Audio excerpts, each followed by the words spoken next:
Okay, students, welcome again in our chemistry class. तो चलिए हम A B type of crystal structure को समझने की सीरीज में हम लोग फिर से आप सभी का स्वागत करते हैं।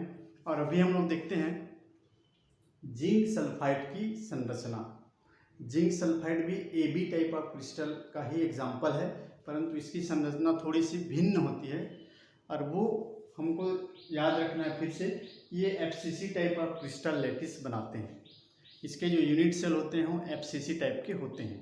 और दूसरी चीज़ हमको याद रखना है कि इसमें जो छोटे आयन होते हैं, ठीक है, वो चतुष्फलकीय रिक्तियों में होते हैं, परंतु वो अल्टरनेट जमे होते हैं। अब समझाएंगे मॉडल के थ्रू। इसको याद रखो आप लोग कि जो बड़े आयन होता है इसमें का वो होता है सल्फाइड आयन, और जिंक आयन से छोटा साइज का होता है। तो ये जो बड़ा सल्फाइड आयन है वह आपको जालक बना करके देता है, पैकिंग बनाता है। और एफसीसी में पैकिंग बनाने का मतलब है आठों कॉर्नर पर और फेस के सेंटर पर पहले आपके सल्फाइड आयन आकर के रखे जाते हैं या होते हैं। फिर उसके बाद उसमें जो चतुष्फलकीय रिक्तियां बनती हैं, उस चतुष्फलकीय रिक्तियों में एकांतर क्रम में आपको जिंक आयन देखने को मिलता है। ये चीज़ आपको याद रखना है। FCC type of crystal lattice होता है और इसमें जो छोटा आयन अर्थात जिंक आयन है यह उसके चतुष्फलकीय रिक्तियों में एकांतर क्रम में होता है। अभी हम लोग देखेंगे चतुष्फलकीय रिक्तियाँ कहाँ पर होती हैं, एफसीसी यूनिट सेल में। अगर ये आपको नहीं पता है तो आपको मेरे पिछला वीडियो आपको जाकर ये देखना पड़ेगा कि एफसीसी यूनिट सेल में चतुष्फलकीय रिक्तियाँ कहाँ पर होती हैं। मैं डिस्क्रिप्शन में आपको लिंक दे दिया रहूँगा, तो जाकर के उसको ज़रूर देख लो ताकि आपको ये समझ ना आ जाए। तो चलिए हम ये चीज़ आप याद रखेंगे। उसके बाद हम लोग फिर इसका आगे कैलकुलेशन समझें। इसके पहले इसका एक छोटा सा मॉडल आपको फिर मैं बता दूं कि किस तरह से होता है। तो देखिए ये है हमारा एक, आपको ये ऐसा एक मॉडल दिखाई दे रहा है जिसमें मैं आपको अभी कोई एफसीसी यूनिट सेल को नहीं दिखा रहा हूँ। इसमें ये मॉडल इसलिए बनाया हूँ, ये सैंपल इसलिए लेकर के आया हूँ, इसमें हमको चतुष्फलकीय रिक्तियों को ही मुख्य रूप से समझना है। जो कि आपको पता होगा कि एफसीसी यूनिट सेल में चतुष्फलकीय रिक्तियाँ उसके विकर्ण पर 2 बनते हैं, प्रत्येक विकर्ण पर 2 बनता है। और इस तरह से आप लोग देख लीजिए कि एक क्यूब पर 4 विकर्ण होता है। ये क्लियर है आप लोगों को। यहाँ से यहाँ की लंबाई या यहाँ से यहाँ की लंबाई, यहाँ से यहाँ की लंबाई, अपोजिट कॉर्नर की जो लंबाई होती है ऊपर से नीचे, ये आपका सब के सब विकर्ण कहलाता है। तो 4 विकर्ण होते हैं। तो प्रत्येक विकर्ण पर 2 बनता है। यहाँ पर एक बनेगा और यहाँ पर एक बनेगा, यहाँ पर एक बनता है, यहाँ पर एक बनता है, यहाँ पर एक बनता है और यहाँ पर एक बनता है, और इसमें यहाँ और यहाँ बनता है।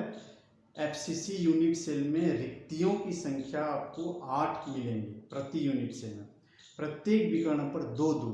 परंतु यहाँ पर ये बताया गया है कि जो जिंक आयन हैं वो एकांतर क्रम में होते हैं, अर्थात इस वाले विकर्ण पर यदि वो ऊपर में होंगे तो इस वाले विकर्ण के नीचे में होगा, इस वाले विकर्ण के फिर ऊपर में होगा तो इस वाले विकर्ण के नीचे में होगा, एकांतर क्रम में। यदि ऊपर में देखोगे तो 1 2 3 4, ये जो 4 विकर्ण इस तरह से जाते हुए दिख रहे हैं। तो इसमें यहाँ पर एक रिक्ति होगा, उस रिक्ति में आपको जिंक आयन मिलेगा। तो इसमें यहाँ पर नहीं मिलेगा, इसके नीचे में रहेगा, फिर इसके ऊपर में रहेगा और इसके फिर नीचे में रहेगा।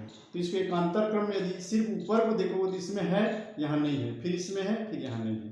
तो इस कहने का मतलब ऊपर में आपको 2 मिलेंगे और नीचे में आपको 2 मिलेंगे। जिसके ऊपर में रहेगा उसके नीचे में नहीं रहेगा, और जिसके नीचे में रहेगा उसके ऊपर में नहीं रहेगा। तो इधर से यदि हम यहाँ के कॉर्नर को देखेंगे तो इसके लिए, या ऊपर वाले कॉर्नर को लिए देखेंगे या ऊपर से देखेंगे तो एकांतर क्रम में आपको दिखाई देगा। यहाँ पे जिंक आयन है, यहाँ नहीं है, यहाँ पर जिंक आयन है, यहाँ नहीं है। इसी तरह से नीचे में भी है, यहाँ पर है तो इसमें नहीं है, यहाँ पर है तो इसमें नहीं है। ऊपर में जहाँ यहाँ है यहाँ नहीं है, इसमें जो नहीं है तो यहाँ नीचे में है। तो इसको हम कहते हैं एकांतर क्रम में चतुष्फलकीय रिक्तियों में आपको जिंक मिलेगा। तो चूंकि एक में 8 होता है और एकांतर क्रम में है तो उसमें आधा में रहेगा, समझो, कहने का मतलब 4 होते हैं इसमें। तो इसको भी और कैलकुलेशन में देखेंगे। तो देखिए ये हम लोग देख लिए। अब सल्फाइड आयन का कैलकुलेशन देखते हैं प्रति यूनिट सेल। अब इसमें समझ लीजिए ये हमारा FCC type of unit cell बनाएगा तो प्रत्येक कॉर्नर पर जो 8 होंगे और प्रत्येक फेस सेंटर पर 6 होंगे। तो सल्फाइड आयन पैकिंग बनाएंगे, मतलब प्रत्येक 8 कॉर्नर पर होंगे और सभी के फेस सेंटर पर होंगे, यहाँ यहाँ यहाँ यहाँ ऊपर और नीचे। तो पर यूनिट सेल कैलकुलेशन आपको इसको पता है, बार बार बताने की आवश्यकता नहीं है। 8 कॉर्नर से 1 निकल के आता है और 6 फलक के केंद्र से 3 निकल के आता है, तो 1 धन 3 4 होता है। अब zinc 2+ ion per unit cell, इसी को आपको समझना है। इसी को समझने के लिए ही स्पेशल इसको मैं बनाया हूँ। तो देखिए हम एक जिंक आयन इसको यहाँ पर रख देते हैं इस तरीके से। अब इसको समझिए, देखिए अब एक यूनिट सेल में कितने जिंक आयन हैं। तो यहाँ पर देखिए इसके ऊपर में है, तो यहाँ पर ऊपर में ना होकर इस विकर्ण के इस नीचे में रहेगा, ठीक है। अब यहाँ है, यहाँ नहीं है, फिर यहाँ है, तो यहाँ मिलेगा एक ऊपर में, एक इसमें रहेगा और एक यहाँ पर रहेगा और यहाँ पर रहेगा, 2 में, और इस दोनों के नीचे में रहेंगे, इस वाले के नीचे में यहाँ और इस वाले के नीचे में यहाँ। तो कुल मिला के रहेंगे कितने, 4। तो पर यूनिट सेल जो कि केंद्र पर है, केंद्र का मतलब इसी क्यूब के अंदर ही है, एकदम सेंटर पे नहीं रहेगा, उसको 4 अंदर लिखना चाहिए था या क्यूब के अंदर लिखना चाहिए था। तो 4 हो जाएगा, जो किसी दूसरे यूनिट सेल से ये शेयर नहीं होता है, इसलिए 4 का 4 रहेगा। कहाँ कहाँ है इसको अच्छा सा और समझ लो, यहाँ ऊपर में है और यहाँ के ऊपर में ना होके इस वाले विकर्ण के यहाँ नीचे में है, तो यहाँ ऊपर में 1 और यहाँ के नीचे में 2, फिर या इस वाले विकर्ण के ऊपर में रहेगा और इस वाले विकर्ण के नीचे में रहेगा। तो ऊपर वाले में इसमें और इसमें आपको मिला, ठीक है, और नीचे वाले में इस वाले के यहाँ और इस वाले के यहाँ मिला।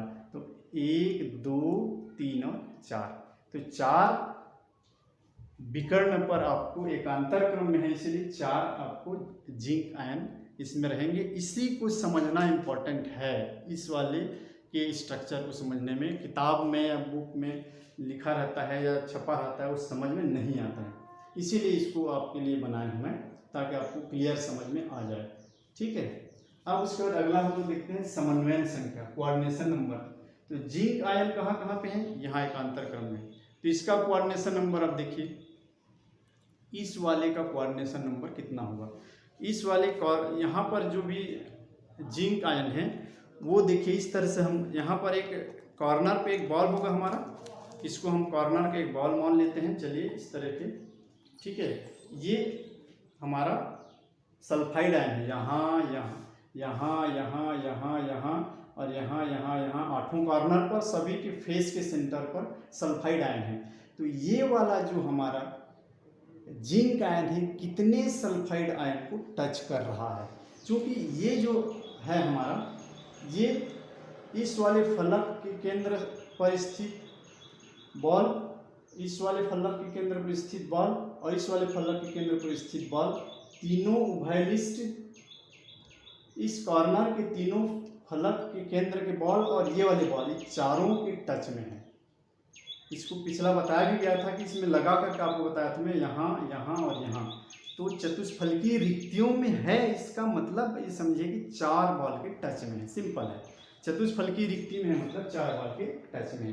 तो जिंक आयन यहाँ वाला भी 4 बॉल के टच में रहेगा, यहाँ वाला भी 4 बॉल के टच में रहेगा। ये किस किस के, ये और नीचे के फेस सेंटर वाला और ये कॉर्नर के। तो चतुष्फलकीय रिक्ति में है जिंक 2+ आयन, तो आसानी से समझ जाइए कि वो 4 सल्फाइड आयन्स के भीतर है, 4 सल्फाइड आयन को टच करता है। तो जिंक 2+ आयन की समन्वयन संख्या हो गया 4। और सल्फाइड आयन का समन्वयन संख्या, सल्फाइड आयन देखिए ये हमारा सल्फाइड आयन है एक, तो एक सल्फाइड आयन कितने जिंक आयन को टच कर रहा है, ये बहुत इंपॉर्टेंट है आपको समझना। तो देखिए ये वाला हमारा इस यूनिट सेल में सिर्फ एक सल्फाइड आयन को टच कर रहा है, ये वाला कॉर्नर का बॉल इसको सिर्फ एक को टच कर रहा है, ठीक है। लेकिन ये कैसा है, इस तरीके से 1 यहाँ, फिर यहाँ पर 2, फिर यहाँ पर 3, यहाँ पर 4, और फिर इसके ऊपर में 4, 8 यूनिट सेल में शेयर होता है ये वाला कॉर्नर का बॉल। बार बार इसको बोलना पड़ता है और आपको समझ में आ गया होगा। 8 यूनिट सेल में शेयर होता है। तो 8 यूनिट सेल में ऐसे ही यूनिट सेल देखेंगे तो एकांतर क्रम में यहाँ जिंक आयन है, अर्थात इस वाले यूनिट सेल में यदि यहाँ पर जिंक आयन है तो इधर वाला जो दूसरा यूनिट सेल होगा वो उसके नीचे में होगा, फिर इस वाले तीसरे यूनिट सेल में यहाँ पर फिर ऊपर में होगा, इस वाले के फिर नीचे में होगा। तो कहने का मतलब अपने तल के चारों यूनिट सेल में से सिर्फ 2 के टच में रहेगा, इस वाले के टच में और इस वाले के टच में। ठीक है, ये वाला, ये दोनों के टच में रहेगा, क्योंकि इस वाले यूनिट सेल का जो विकर्ण ऐसा बनेगा उसके नीचे में रहेगा इधर, और इस वाले विकर्ण के नीचे में रहेगा, तो वो इसको टच नहीं करेंगे। तो अपने ही तल में 4 यूनिट सेल में शेयर होता है ये, लेकिन सिर्फ 2 विकर्ण पर जो रखे हुए जिंक आयन है उसको टच करेगा, इधर और इधर, ऐसे। ठीक है, इस तरीके से। और ठीक ऊपर में फिर 4 यूनिट सेल रहेगा, उस 4 यूनिट सेल से फिर 2 के टच में रहेगा, 2 का इसमें टच में रहेगा और 2 के विकर्ण उसके अपोजिट में बॉल रहेंगे। तो नीचे के अपने ही तल के 4 यूनिट सेल से 2 को टच करेगा और ऊपर वाले 4 यूनिट सेल के फिर 2 को टच करेगा। तो इस तरह से प्रत्येक जो हमारा सल्फाइड आयन है वो 4 एकांतर क्रम के नीचे के 2 और ऊपर के 2 4 जिंक आयन को टच करता है। तो इसलिए सल्फाइड आयन का भी समन्वय संख्या 4 है। इसी को समझना है, सबसे इंपॉर्टेंट इसी को समझना है। तो 1 2 3 4 यूनिट सेल एक तल में है, तो उस 4 यूनिट सेल में एकांतर क्रम में है, तो इसके यहाँ पर है तो इस वाले के में नीचे में रहेगा तो टच नहीं करेगा, इस वाले के फिर ऊपर में रहेगा तो इसको टच करेगा, इस वाले के फिर नीचे में रहेगा तो टच नहीं करेगा। तो एक तल में 2 को टच किया, फिर सेम वैसे ही ऊपर के चारों में से 2 को टच करेगा, तो 4 को टच करता है। तो सल्फाइड आयन का समन्वय संख्या भी 4 होता है। ए और आर, एज लेंथ और आर में संबंध, इसको याद कर लेना। ये आपका एफसीसी यूनिट सेल में जो होता है वही चीज़ है, इसमें याद कर लेना है इसको। और त्रिज्यानुपात, धन आयन की त्रिज्या और ऋण आयन की त्रिज्या का अनुपात 0.40 होता है, इसको भी आपको याद करना है। अब इसका स्ट्रक्चर आपको बनाना है, इसको जरा सा स्ट्रक्चर बनाना हम सीख। चलिए इसका स्ट्रक्चर बनाना सीख लेते हैं ताकि आपको आंसर शीट में बनाने में कोई दिक्कत ना हो। सबसे पहले क्यूब बना लेते हैं हमेशा की तरह। ये क्यूब हो गया। आज इधर ऐसे इमेज देखने वाला क्यूब बना लेते हैं इधर से। चलिए ये हो गया हमारा एक क्यूब। अब क्या है, एफसीसी जालक बनाएगा सल्फाइड आयन, मतलब 8वें कॉर्नर पर 1 4 3 4 5 6 7 और 8, ये 8वें कॉर्नर पर सल्फाइड आयन और फेस के सेंटर पर 1 2 3 4, और पीछे वाला जो फलक है उसका सेंटर ये लगभग यहाँ पे आ रहा है ना, तो यहाँ पर हम लोग एक कर देंगे। और सामने वाले इस फलक का सेंटर जो कि कुछ यहाँ पे बन रहा है, यहाँ ये इस तरीके से 6वें फलक पर और 8वें कॉर्नर पर। अब हमको देखना क्या है यहाँ पर, ये जो हमारा जिंक आयन है ये विकर्ण पर एकांतर क्रम में है।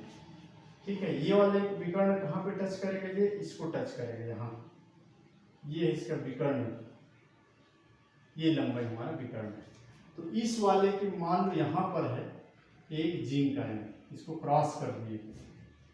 ठीक है, तो इसके बाद यहाँ से जो विकर्ण आपका बन के जाएगा इसमें, यहाँ से इसमें ये, तो इस वाले के ऊपर में है तो इस वाले के नीचे में होगा यहाँ पर। इसीलिए बना के बता रहे हैं, क्योंकि बन जाने के बाद समझ में नहीं आएगा कहाँ से कौन सी लाइन गई है और कौन सा आयन कहाँ पर है। अब उसके बाद ये दोनों, इसका देखिए, इसका देखो, इस वाले का विकर्ण कहाँ पे आएगा, इसका अपोजिट ये है, सबसे लंबी दूरी का ये दिख रहा है।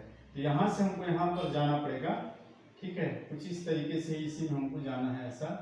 ये तो इस वाले के ऊपर में है, इस वाले के नीचे में है, तो इस वाले के फिर ऊपर में होगा यहाँ पर, और जो चौथा और ये बन गया इसका आएगा इसमें लंबाई ये। तो इस वाले का कहाँ पे रहेगा, नीचे में रहेगा यहाँ पर। ये देखिए,